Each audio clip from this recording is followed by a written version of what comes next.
If you're not seeking re-election, you're not running in the Liberal leadership, respectfully, why are you here in Windsor? This essentially feels like...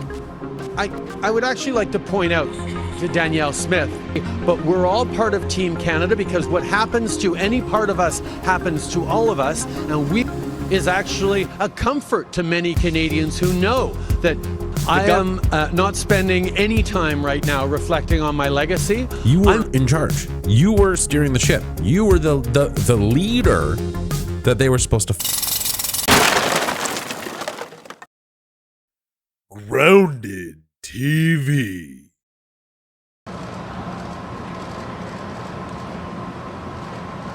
Good afternoon, everyone. What a pleasure it is for me to be back in Windsor. I'm here at Anchor Danley. So this was going on at the same time Mark Carney was in Edmonton announcing his Liberal leadership race. And I thought it was so funny because you see Mark Carney surrounded by the usual backdrop Liberals that Trudeau has. And then you see Trudeau come in here. He's obviously in Ontario and the other guys in Edmonton, but it's just funny to see Trudeau come to the mic alone. It's like, where's your party? Where are your supporters? Seems like they all left you. Which is an over 100-year-old Canadian company that is one of the largest tool and die manufacturers in North America, if not the largest. It's a perfect example of the kind of work that we've been doing in Canada and the United States for generations now, as half of the customers here from this plant are in the United States, half are in Canada. Many of them are parts of the automotive industry or other industries that then do work with customers and suppliers on both sides of the border.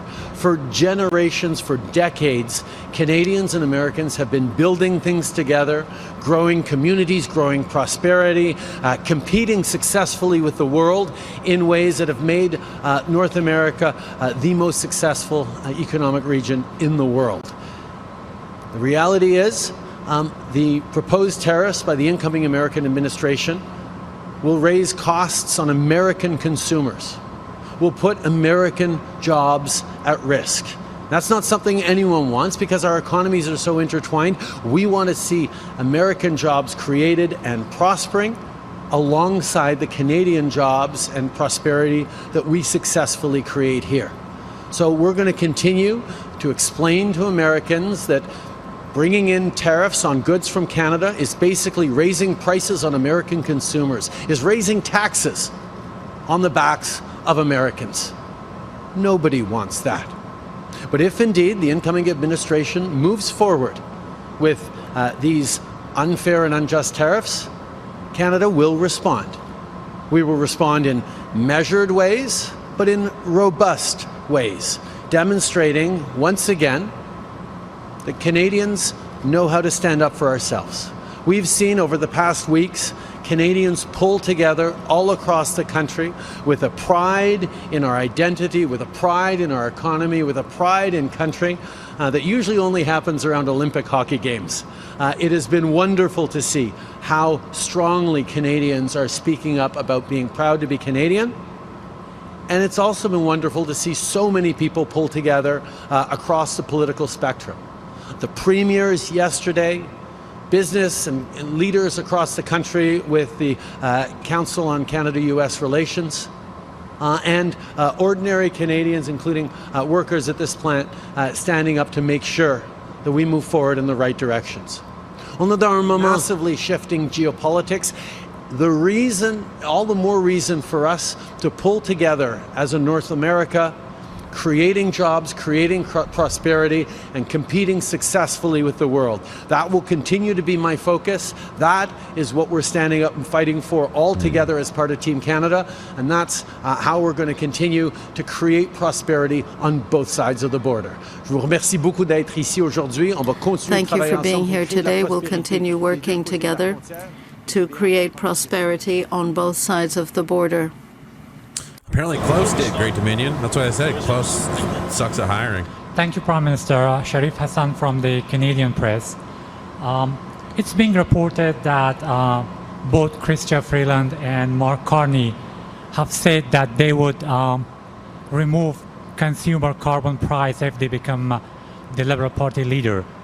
I wonder, what are your thoughts on it, and what do you have to say to them? We only have to look at the wildfires in California, at the increasing cost of climate change, about the fact that so much of the world is understanding the advantages and the economic growth that comes from decarbonization, to realize we need to continue to fight climate change as a way of creating jobs and prosperity for people right across the country and indeed around the world. That's why we move forward with a price on pollution that both reduces our emissions and puts more money in the pockets of 8 out of 10 Canadians right across the country. But to hear that again, it's been so long since I've heard that, because we haven't had any question periods. I haven't heard Trudeau say that in a while. Obviously, people running in elections and running for the leadership will be able to put forward their own ideas about how to fight climate change. But I'm very, very proud of our record of standing up and fighting climate change and making life more affordable for Canadians. Nous savons tous que de lutter We all contre know les that changements fighting climatiques, c'est pas climate juste une change façon de is not just a way of protecting the de future créer of des our bons grandchildren. emplois. It's a way of creating good jobs here and now and in the future. That's why, as a government, we put a price on pollution that is not only reducing our greenhouse gas emissions and protecting the planet, but is also putting more money back into the pockets of 8 out of 10 Canadians across the country. Clearly, politicians can put forward their views on how to fight climate change. Liberals and Canadians will make their choice. But I'm very proud of our record on fighting climate change and helping the economy to grow. Radio-Canada. Yesterday, we saw Danielle Smith, the Alberta Premier, refuse to sign the joint declaration after the First Minister's meeting. Does that not weaken Canadian unity if there's a province that's basically going it alone? I think it's quite the opposite. It's important that all premiers have the ability to express their concerns for their citizens and industries. That's what all premiers did around the table. Of course, at the end of the day, all premiers but one, Danielle Smith, chose to put Canada first and to come together as Team Canada so that Canada could show a common front against the incoming U.S. administration's potential unfair practices. It's up to Danielle Smith to explain why she hasn't put Canadians first. How about you not putting Canadians first, buddy? Like, seriously, you have the audacity to accuse Danielle Smith of doing that? She's putting her constituents first. She's putting her province first. So some can argue and debate which is the more honorable thing to do. And given your posturing and the nature you've been, I think that might be an easier decision for some people to make. And I'm talking to Trudeau here, guys. I know he can hear me, so. I also believe it's up to Mr. Poilievre to say whether he is part of Team Canada, along with all premiers and the federal government, or whether he'll stand with Danielle Smith, Kevin O'Leary, and, of course, Donald Trump. It was really important yesterday as we met with First Ministers from across the country that premiers have an opportunity to express the interests of their citizens, of their industry, of their area. Certainly, I don't blame Danielle Smith for speaking up for her industry. That's part of her job. But every single premier other than Danielle Smith then chose to put Canada first and say, but we're all part of Team Canada, because what happens to any part of us happens to all of us, and we will be there to respond strongly, to fight for Canada, and to do it in a united way that makes sure that it's fair across all industries, across all regions. That was what we came together yesterday to do. I would actually like to point out to Danielle Smith that Canadians know the importance of standing up for each other. That's why Canadian taxpayers bought the Trans Mountain Pipeline Expansion, TMX, to be able to get Albertan oil to new markets. That was an investment that all Canadians made, that the Alberta government is making billions of dollars off of, because in what was a very difficult decision, the federal government we made the decision to purchase and build and complete that pipeline. That's an example of all Canadians standing up for Alberta and getting it done.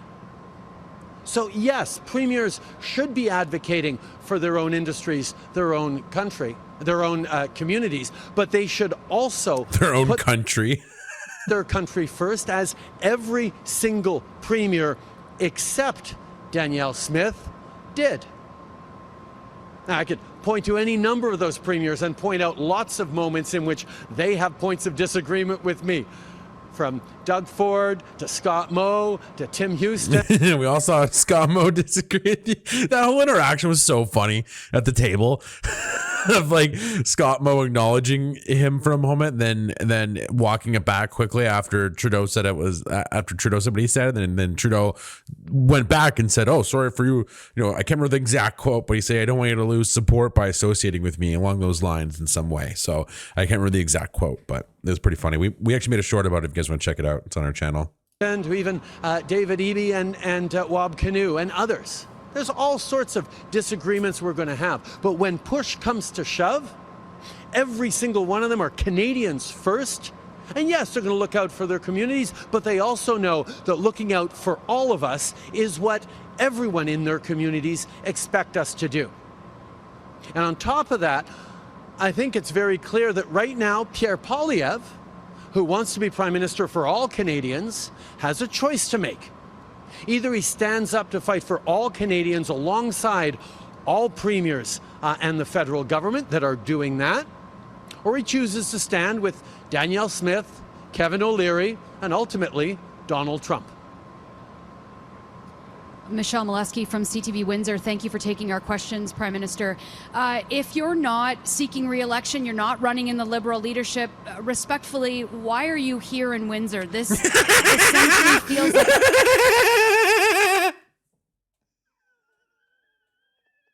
Just end the question there. End the question there. Just want to say, why are you here? You know, watch that one more time, guys. And look at this face. Look at this smile, guys. What is that smile?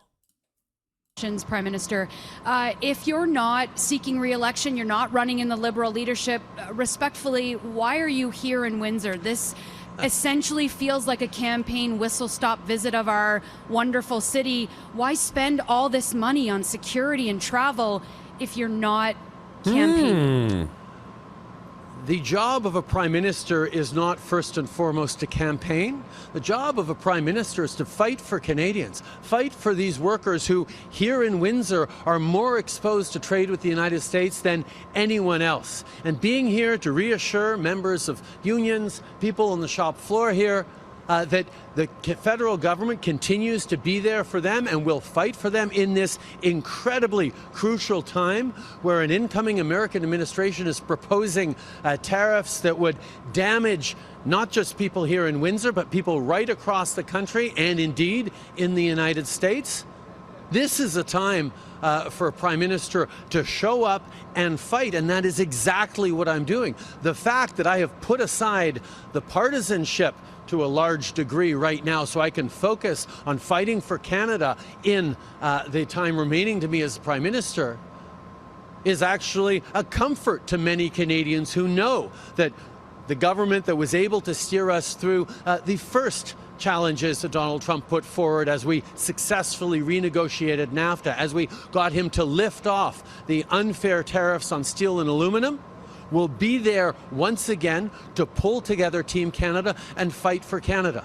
So I'm glad to be in Windsor, and I'm going to continue to do my job as Prime Minister every single day, which is defending Canadian interests, standing up for Canada, and actually defending the most successful trading relationship in the world between Canada and Americans for the good both of Canadians and of Americans.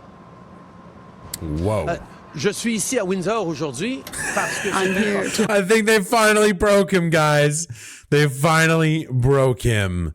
today in Windsor because it's important for a Prime Minister to continue defending the interests of Canadians. I have put partisan politics largely aside to focus on the job that I have to do, to be Prime Minister for all Canadians every day, particularly in this crucial time when we have threats coming from the incoming U.S. administration. We need to show that we can defend not only Canadian jobs, but also U.S. jobs and Americans by defending the most successful trade partnership in the world, the Canada-U.S. trade relationship. With the threat of possible tariffs looming, what is your message to Windsor-Essex workers in the agriculture and the automotive sector who will be devastated by those?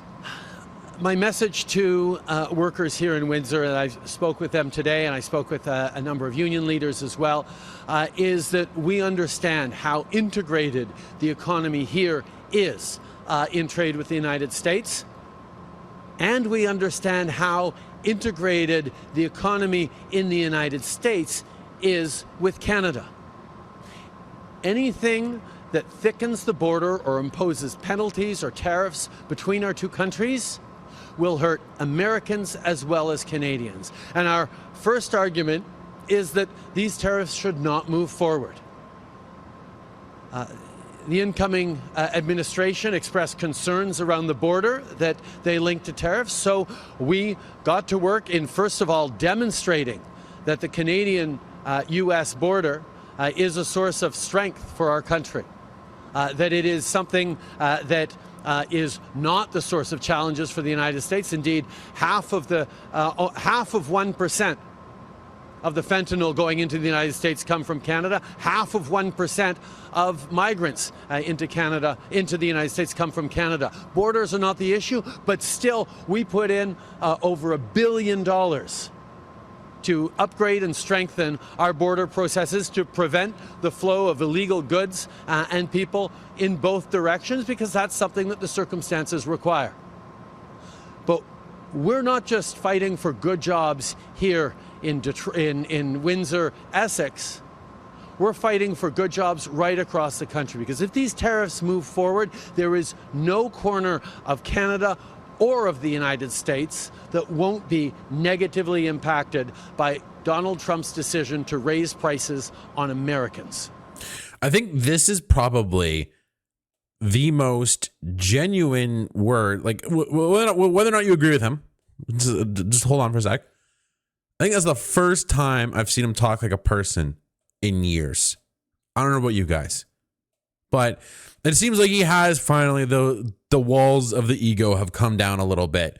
It's too late for him, and he's pissed everybody off to points of no non-forgiveness. But at this point, I think that was the first time I've seen him be a little human and show a little bit of humanity in a long time. That didn't seem fake or scripted. So I'll give it to them. I'll give it to him for being himself for once. But still, at this point, I think it's a little too late, buddy. We're here to defend the interests of the U.S. and Canada, because there isn't a single corner or community in our country, and particularly here in Windsor-Essex, that won't be hit by these tariffs. But the U.S. will be hit as well when Donald Trump makes prices on all kinds of food prices rise by increasing tariffs. Windsor. As you reflect on your legacy, how do you feel knowing that the consumer carbon tax is all but dead? I am not spending any time right now reflecting on my legacy. I'm very much focused on continuing to do the work as Prime Minister. We are facing significant challenges to our economy from south of the border, and we are fighting for that every single day. We're facing increasing challenges from climate change at home and around the world. And we're continuing to step up by having moved forward on a price on pollution that not only reduces emissions and incentivizes green investment, but puts more money in people's pockets right across the country. Future governments will make the choices they make, but Canadians can know that it is possible to both fight climate change and put more money in the pockets of the middle class at the same time. Rusty Thompson, AM 800 CKLW. Why do you believe you're effective right now in helping lead Canada's response to the tariff threats when the other side, the Trump administration, knows you're on your way out the door and might not ultimately be the person they're going to be dealing with and trying to sort this out? Canadians had an election in 2021 that sent me into the Prime Minister's office once again. And every day I am here, I have a job to do in standing up for Canadians, in fighting for our economy, in creating good jobs in Canada and in the United States. And that's what we have been doing over the past number of years, and that's what I am going to continue to do. As you saw yesterday, whether it's premiers, whether it's the Business Council, the Canada-U.S. Relations Council we announced this morning, Canadians are pulling together as part of Team Canada, and my focus every single day will be to pull Canadians together as we stand for a better future and a brighter future for all of us. Last question, sir. Hi, Maureen from Blackburn News. Has there been any indication from the Trump administration that the border measures you introduced could be enough to stop the tariffs? I can say that the border plan that we put forward and the measures we put forward have been very well received by different members of the incoming American administration. What the president is going to choose to do will be entirely up to the president, but we are confident that we have demonstrated that Canada is not the source of border challenges for the United States. Around 0.5% of illegal fentanyl coming into the United States comes through Canada. The rest, 99.5%, comes in through Mexico and other places. The similar thing for migrants. We have strengthened and will continue to strengthen our border together. We have a great partnership with the United States on protecting our border. That's not the issue. We've continued to act on that and put significant money forward, but it'll be up to the American incoming administration whether or not they want to move forward with tariffs that will be raising prices for American consumers and harming one of the strongest economic relationships in the world at a time where our continent should be taking on the world, should be competing successfully with countries around the world instead of choosing to fight amongst ourselves. Yeah, and that's kind of the thing is, though, the problem with that statement is you fail to address that it's kind of your fault. You were in charge. You were steering the ship. You were the leader that they were supposed to follow. So wherever you led them, this is your fault. And I hope he understands that. It seems like I said, it seems like those walls of the ego are coming down a little bit, but I don't know if he quite understands the magnitude and gravity of his actions. I think to him, this is just, up until this point, it was, I'll get him next time. And now he's finally admitted defeat. And I think that is a huge development in this situation. It must have been a real big moment for him to have this life experience at 50 something. It's just like, I don't know. It's too late, Trudeau. That's all I got to say. Évidemment, on a pris des mesures sérieuses. We, of course, took serious measures in order to reinforce our border. And but we all know, we have demonstrated that we are not the source of problems, and especially of fentanyl or migrants entering the United States. That is 0.5%. And we are not